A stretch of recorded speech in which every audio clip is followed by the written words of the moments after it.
নমস্কার বন্ধুরা, আর একটা নতুন ভিডিওতে তোমাদের সকলকে স্বাগত। আজকে আবার একটা স্কুল নিয়ে এসে উপস্থিত হয়েছি। আজকে আমরা ক্লাস 5-এর গণিতের সমাধান নিয়ে এসে উপস্থিত হয়েছি। অবশ্যই প্রশ্নবিচিত্রার সমাধান তোমরা দেখতেই পাচ্ছ। এখানে সুন্দর করে স্কুলগুলো করে দেওয়া আছে, 1 নম্বর স্কুল আর 2 নম্বর স্কুল আজকের সমাধানের। তো তোমাদের কাছে অবশ্যই বইটা রেখে দেবে এবং এখানে অ্যান্সারগুলোকে মিলিয়ে নেবে। দেখো একের দাগের ক, খ, গ, ঘ, ঙ, চ সুন্দর করে দেওয়া আছে, সুন্দর করে পরিষ্কার করে লিখে দেওয়া আছে, তোমরা দেখতেই পাচ্ছ। প্রথম স্কুলটা যে বালুরঘাট গার্লস হাই স্কুল, তোমাদের কোয়েশ্চেন ব্যাংকটা অবশ্যই কাছে রাখবে। দেখো বন্ধুরা, 2-এর দাগেরও করে দেওয়া আছে ক, খ, গ। এই করে দেওয়ার একটাই কারণ, যাতে তোমরা দেখে অ্যান্সারগুলো মিলিয়ে নিতে পারো, অর্থাৎ তোমরা যে করেছো তার অ্যান্সারগুলো মিলিয়ে নিতে পারো। আর যারা করতে পারোনি তারা অবশ্যই কিন্তু অ্যান্সারগুলোকে পজ করে, ভিডিওটাকে পজ করে অ্যান্সারগুলো করে নেবে। তো বুঝে নেওয়ার চেষ্টা করবে, এখানে সুন্দর করে দেওয়া আছে। যদি কোনো প্রবলেমস হয় অবশ্যই কমেন্ট করে জানাবে। যদি মনে হয় ভিডিওটা তাড়াতাড়ি চলে যাচ্ছে, তাহলে কিন্তু তোমরা পজ করে ভিডিওর অ্যান্সারটা করে নেবে বা মিলিয়ে নেবে, তোমাদের সাথে মিলছে কি চেক করো। ওকে বন্ধুরা, তো দেখতেই পাচ্ছ এখানে 2 নম্বর স্কুলে আবার হয়েছে। আগে 1 নম্বর স্কুল ছিল, এখন 2 নম্বর স্কুল আছে।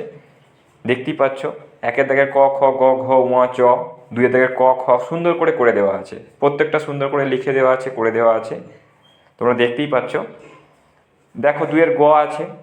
তো এই ধরনের ভিডিও পেতে তোমরা অবশ্যই আমাদের সঙ্গে যুক্ত থাকবে এবং তোমাদের বন্ধুদের মাঝে শেয়ার করে দেবে।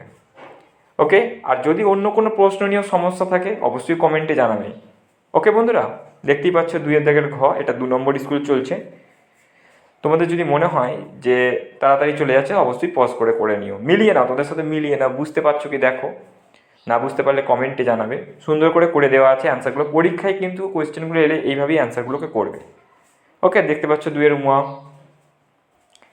ওকে বন্ধুরা, তারপরে আরও করা আছে, দেখো 3-এর ক, খ, মানে 1 নম্বর স্কুল 2 নম্বর স্কুল সবই করে দেওয়া আছে। ওকে বন্ধুরা, তো দেখতেই পাচ্ছ 3-এর দাগের ক সুন্দর করে লেখা আছে, তিনি 520 টাকা দিয়ে তরমুজ কিনেছেন। হ্যাঁ, তরমুজ বিক্রি করে 61,824 টাকা পেলেন। বেশি পেলেন কত? 10,304 টাকা। হ্যাঁ, 3-এর খ দেখো লেখা আছে 6 মাসের আয় সমান 8 মাসের খরচ। মাসিক খরচ কত টাকা সেটা লেখা আছে, 8 মাসের খরচ কত টাকা হয়। 6 মাসের, যেটা 8 মাসের খরচ সেটাই 6 মাসের আয়, কিন্তু চেয়েছিল 1 মাসের আয় বা মাসিক আয় কত টাকা সেটা ভাগ করে বার করতে হবে। 3-এর গ দেখো করা আছে সুন্দর করে। ওকে, এটা কিন্তু যে কোনো সমস্যা লেখা যেতে পারে বাস্তব সমস্যার ক্ষেত্রে। আমি একটা লিখে দিয়েছি যে একটি খাতার দাম 29 টাকা হলে 5,279টি খাতার দাম কত টাকা হবে। এই বাস্তব সমস্যা যে কোনো লেখা যেতে পারে।